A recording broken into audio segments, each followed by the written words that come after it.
Okay, in this short video we're going to check out section 1.3. This section is still the preliminaries of calculus, and we're just going to do a little review of what a function is and their basic graphs. And the two I starred here, we're going to find the domain and range of a function and classify functions and recognize combinations of functions. And who puts the fun in function? Why, the only answer is Mr. Keyser. So the definition of a real-valued function of a real variable. Now here's our technical math definition. Let capital X and capital Y be sets of real numbers. A real-valued function f of real variable x from x to y is a correspondence that assigns each number x in the set of all x's exactly one number y in the range, the set of numbers y. The domain of the function f is the set of x. The number y is the image of x under f and is denoted by f of x, which is called the value of f at that point x. The range of f is the subset of all the numbers in y and consists of all images of numbers in x. And here's a definition I heard from some of my college professors. Or a function is a mapping of the numbers in the domain onto the numbers in the range. It's a little more succinct. This is our very technical definition with all the I's dotted and all the T's crossed. But, down here in our little Venn diagram, here's the set of x. That is all the numbers x. And here's the set y, capital letter Y. X and y, these sets are just different numbers. And what the function does is take one of the members of the domain and we run it through the function f, and that's mapped onto one of the numbers in the range, or f of x. Those are our y values.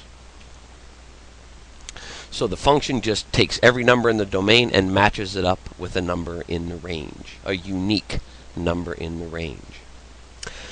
Here in example 1, we're just going to evaluate a function. For the function f defined by f of x is equal to this, x squared plus 7. We're used to seeing something maybe like y equals x squared plus 7.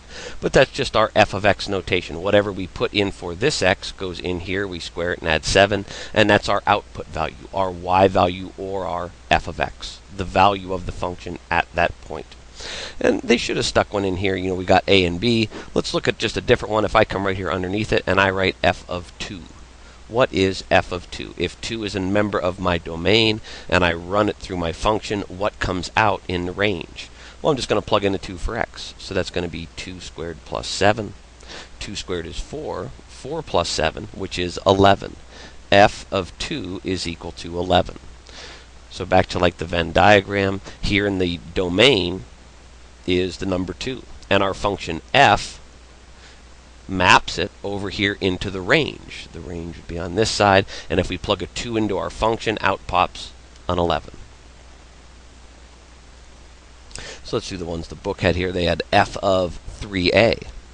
So if f of x is equal to x squared plus 7, or we could just write that as f of something equals that same something squared plus 7.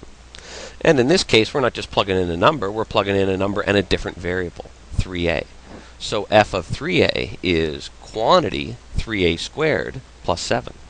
And if we square 3a, 3a times 3a is 9a squared plus 7. That is our f of 3a.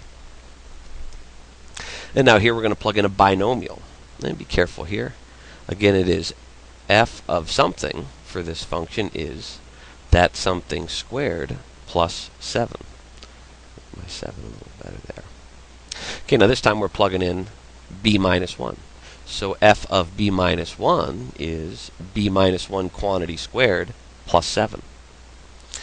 So we are going to have to FOIL that out. We have that quantity b minus 1 squared. And if we FOIL, we get b squared minus 2b plus 1, and then we still have our plus 7 on the end. And we can combine those two end terms. So now we have b squared plus 2b plus 8. That is f of b minus 1. Okay, on to domain and range of a function. Let's talk about this slide, and we'll back up to that one with the graph on it. The domain of a function can be described explicitly, or it may be described implicitly by the equation used to define our function. The implied domain is the set of all real numbers for which the equation is defined, whereas an explicitly defined domain is one that is given with the function. For example, we have this function here. It says f of x is equal to 1 over x squared minus 4, and then we have this here. This is our explicit domain. They're telling us that the only x values we're going to plug into this function are all the numbers between or equal to 4 and 5. And it says here, it has been explicitly defined as the set of all x's such that x is between or equal to 4 and 5. On the other hand, if I just gave you the function like it's the exact same one up here, 1 over x squared minus 4, if the domain is not given here explicit,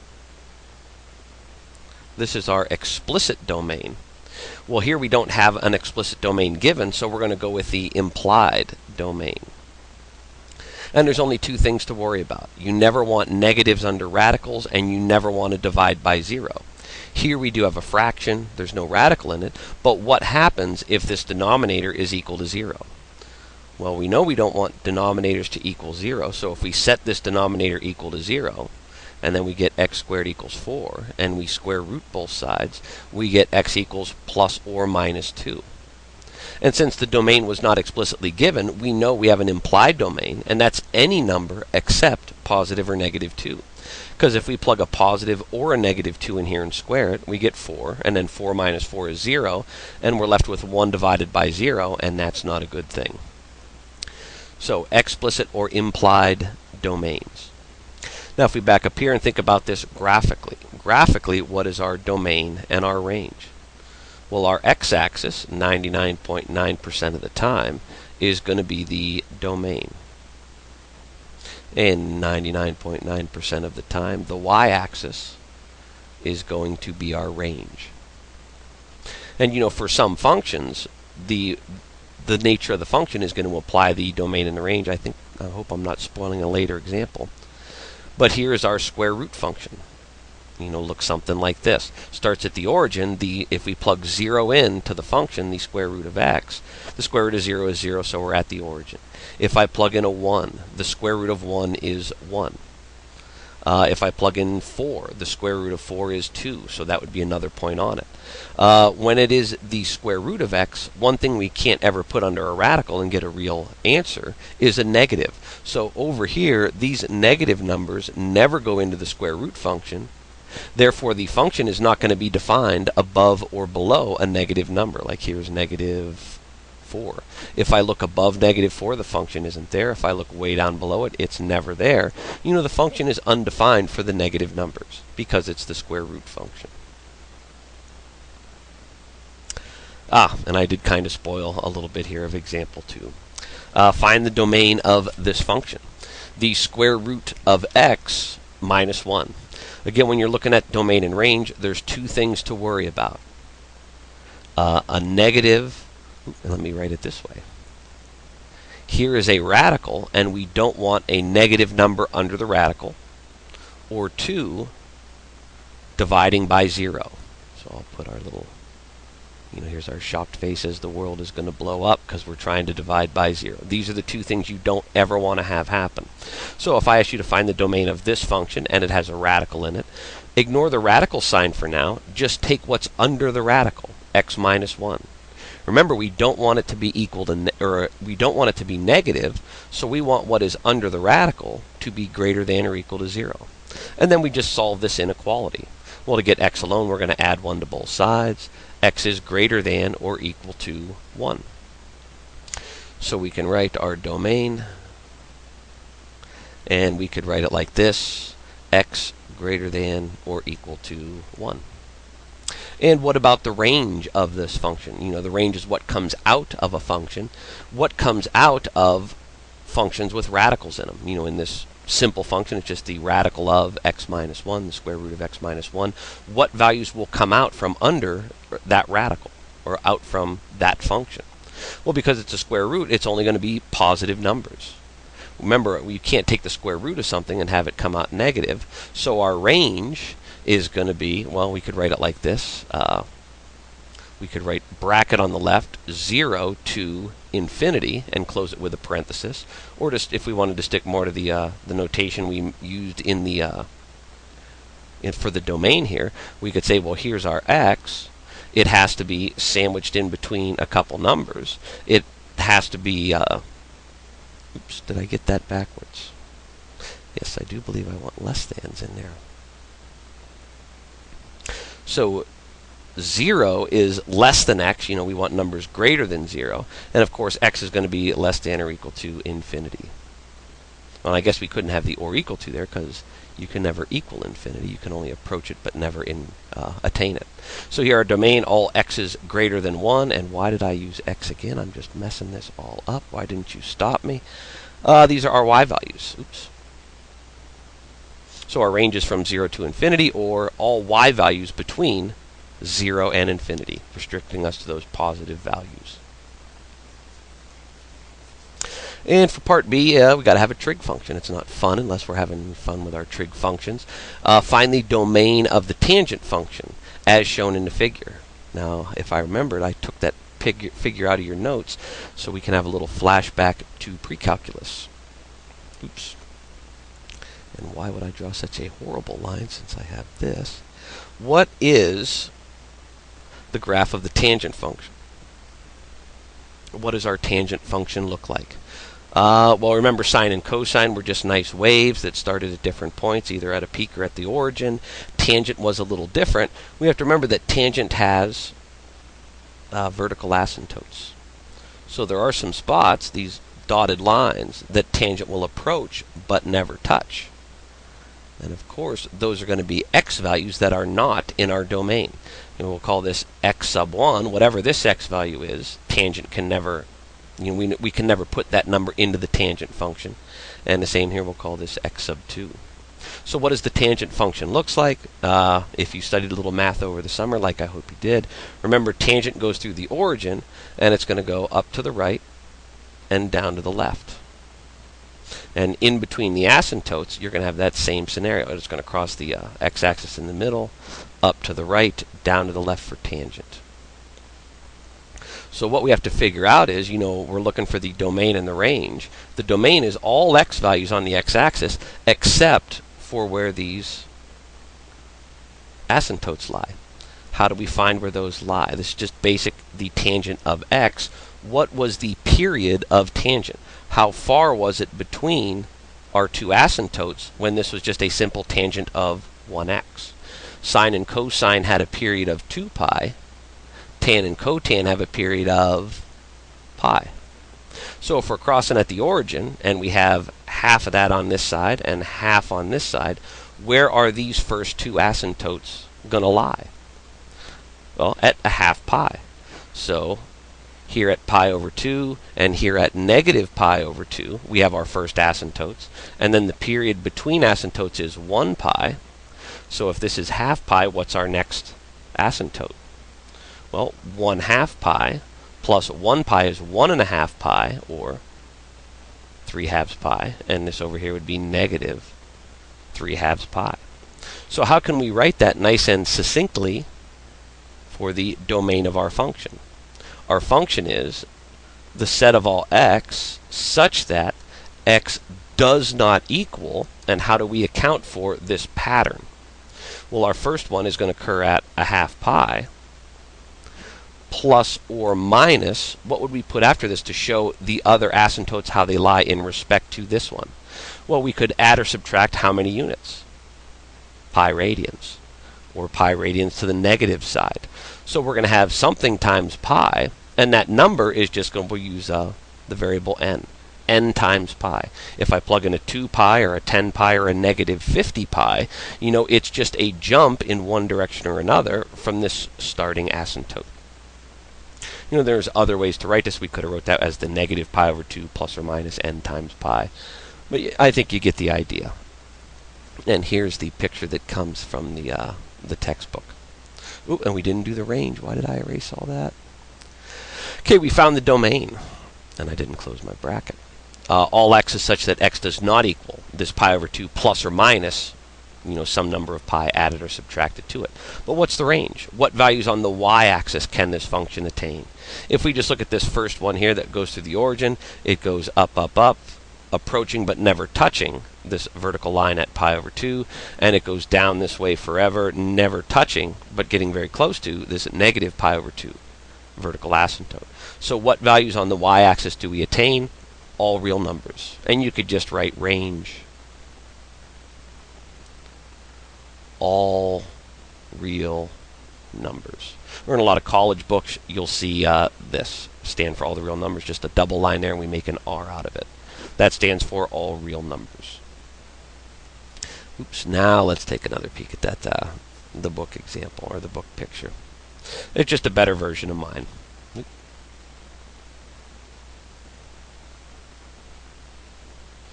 I guess we can throw these in the garbage. Again, it just shows, our domain. Oops. The domain are the numbers that lie in between the asymptotes. So the asymptotes themselves will not be part of the domain. Our range is just all the values on the y-axis that we can attain. Again, just from this one, we can see that here are all the positive values on the y-axis. Here are all the negative values on the y-axis. Example 3, a function defined by more than one equation. This is a piecewise function, and you'll see quite a few of these in calculus. So here it says our function f of x is equal to, and here's our if/or statements. We have our if x is less than 1, we use this piece of the piecewise function. If x is greater than or equal to 1, we use this piece of the function, the square root of x minus 1. And it says determine the domain and the range of the function.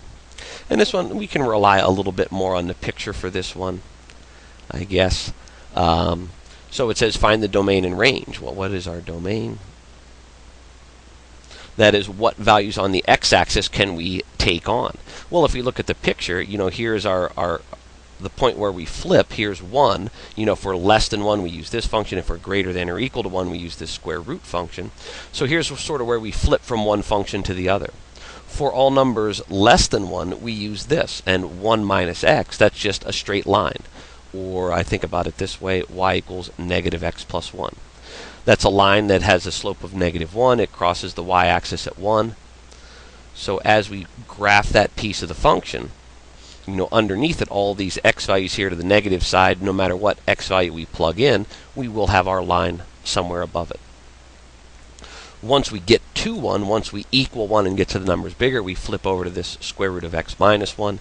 That's just our square rooting function. It's going to go up to the right and, sort of taper off as we head farther and farther to the right. So what is our domain? What x values can we take on? Well, that's going to be all numbers from negative infinity to positive infinity. Or you could write it as negative infinity less than or equal, or less than x is less than positive infinity. And they're also asking us for the range of the function. So if the picture is there and it's handy, we just look at this. Okay, if I see that neither of the graphs, the straight line or the square root function, neither of them dip below the x-axis. And down here are all the negative y values. So we know that our function is going to be from 0 and up. So the range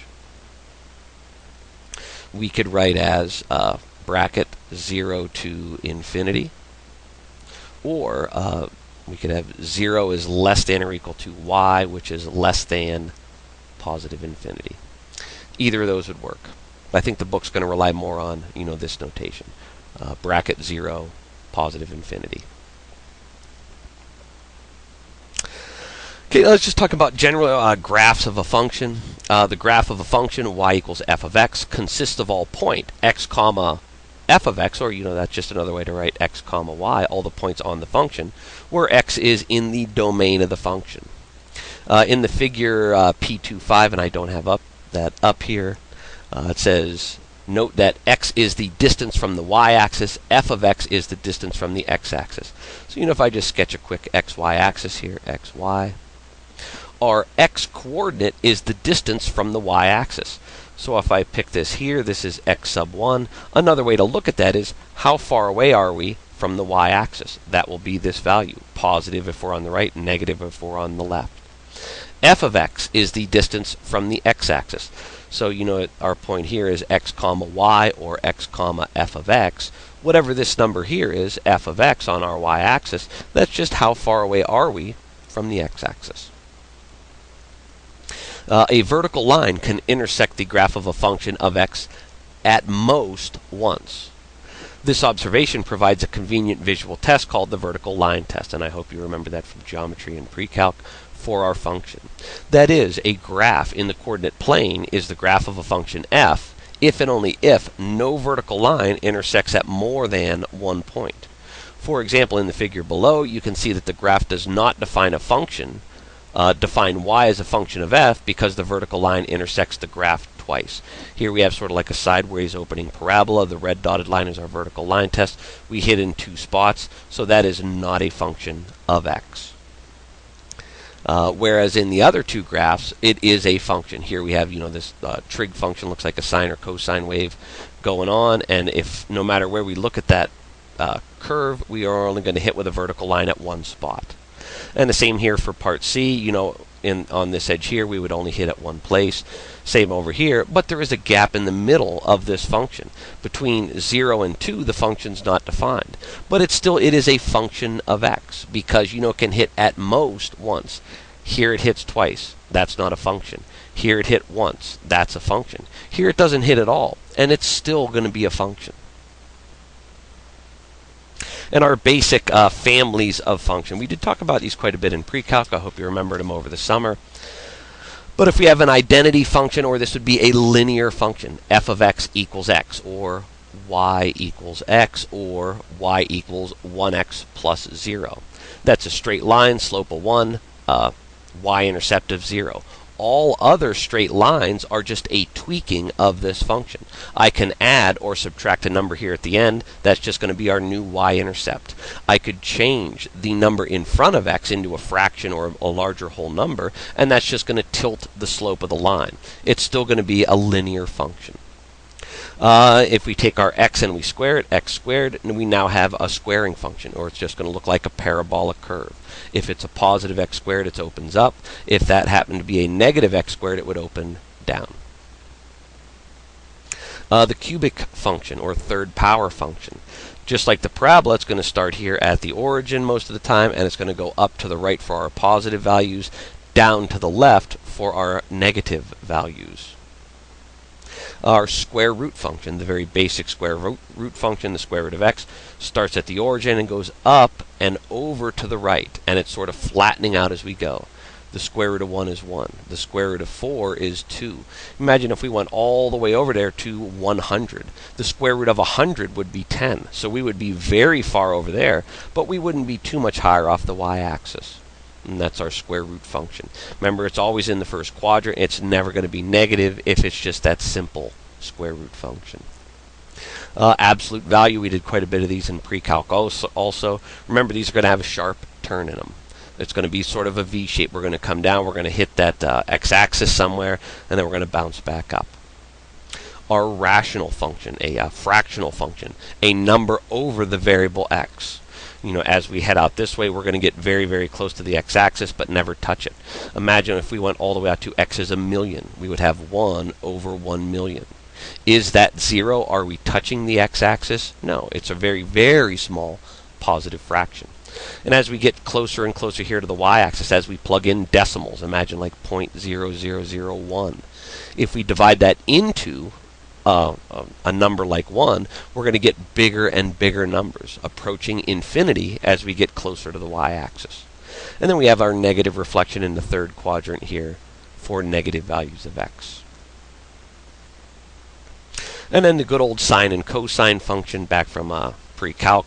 Those periodic functions are used a lot in calculus to describe the behavior of different, natural and man-made phenomena that follow that pattern.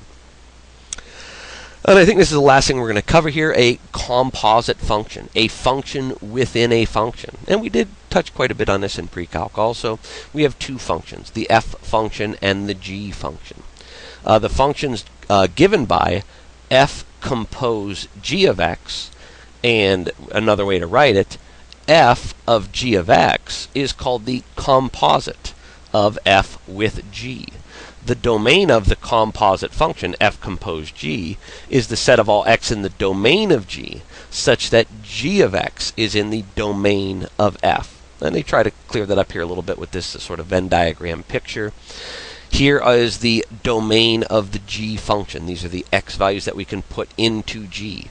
So we put an x value into g, and it gets mapped over here into the range of g, and we pop out with a g of x.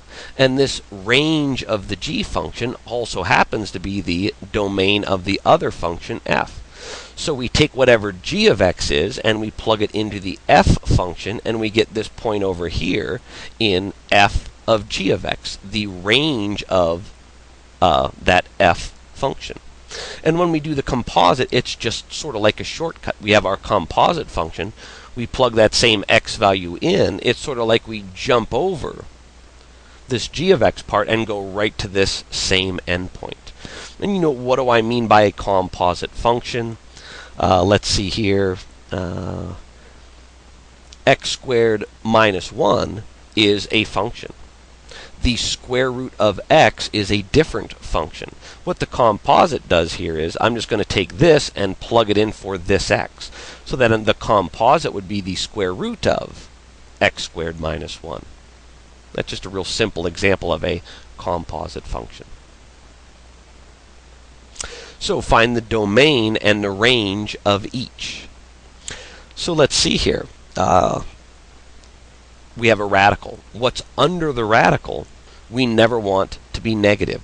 So I'm going to ignore the radical for now and say, well, I want what's under it, x plus 3, to always be greater than or equal to 0. I want it to be positive since it's under the radical. So if we subtract 3 from each side, x is going to be greater than or equal to negative 3. That is our domain. For the domain, all x is greater than or equal to 3. What about the range? Well, if we think about this, again, what is under the radical, we want to be positive. So therefore, when we take the square root of a positive, it's going to come out as a positive. But built into the function, we have this negative sign. So no matter what comes out from under the radical, we know that's always going to be positive. This negative sign will always make it negative. So for the range, we're going to have all numbers from 0 to negative infinity. Or I guess we could write that as we have 0 and negative infinity, and we want all y values in there. Would we need greater than or less than signs? Y is going to be greater than or equal to negative infinity. 0 is greater than y, and I always fall back to the graph of this. You know, this function, we're always going to be under the x-axis headed down this way. So 0 is going to be greater than all the y values here on the y-axis, all the way down to negative infinity. And we don't need the or equal to, because infinity, positive or negative, is not a number, it's a concept. Oops. Okay, let's take a peek at the next one. Here we have, remember the two rules, you don't want negatives under radicals. Here we never want to divide by 0. So I'm going to take just the denominator, x minus 1, and tell myself I do not want that equal to 0. So if I add 1 to each side to get x alone, x cannot equal positive 1. All other real numbers are fine. So we could leave it like this. The domain is any x as long as x does not equal 1. Or we could write it alternately like this. All numbers from negative infinity, comma, up to 1, and we would use a parenthesis because we don't want it equal to 1. And then we could say we want this set of the solution unioned with the other one of all numbers from 1, comma, to infinity. So all numbers from negative infinity to 1, and then from 1 to infinity, but these parentheses tell us that 1 is not part of the solution set. It is easier to write it like this. And what would the range look like on this? You know we can't plug 1 in, but we can plug in all numbers less than 1 and all numbers greater than 1. And depending on what numbers we put in, positive or negative, we'll make our denominator positive or negative, and therefore that's going to make the entire function either positive or negative numbers. So for this one, our range is going to be all real numbers. Or you could write from negative infinity to positive infinity.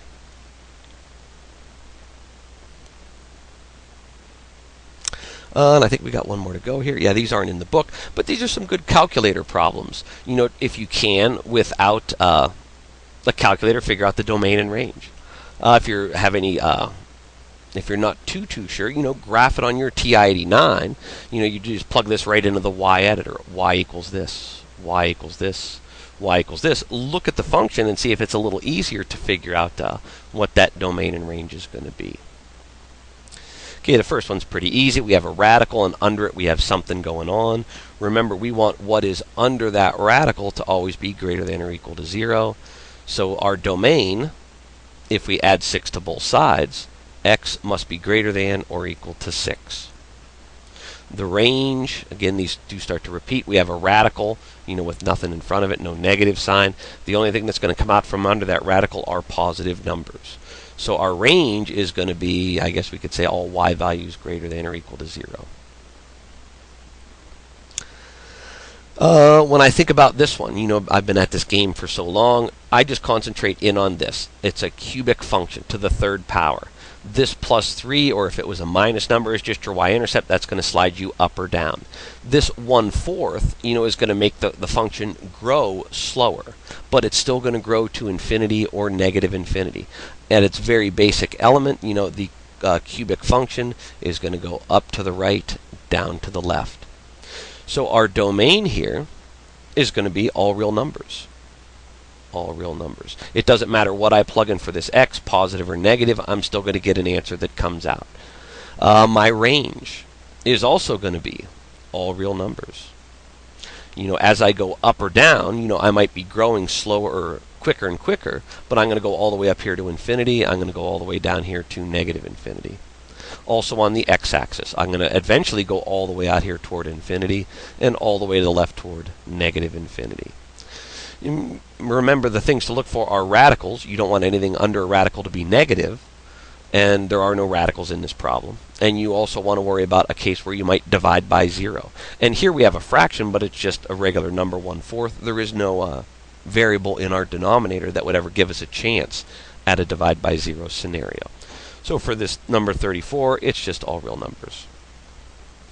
This next one you might not be too familiar with. We do have a radical. So we know that for our domain, we want what's under that radical, 9 minus x squared, to always be greater than or equal to 0.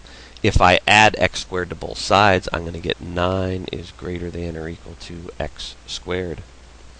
And then when I square root both sides, I'm going to get x on this side. Don't forget, when we take the square root of both sides, we're going to have a plus or minus 3 is greater than or equal to, now it's x to the first power since we square rooted. So we could write this as x is less than or equal to,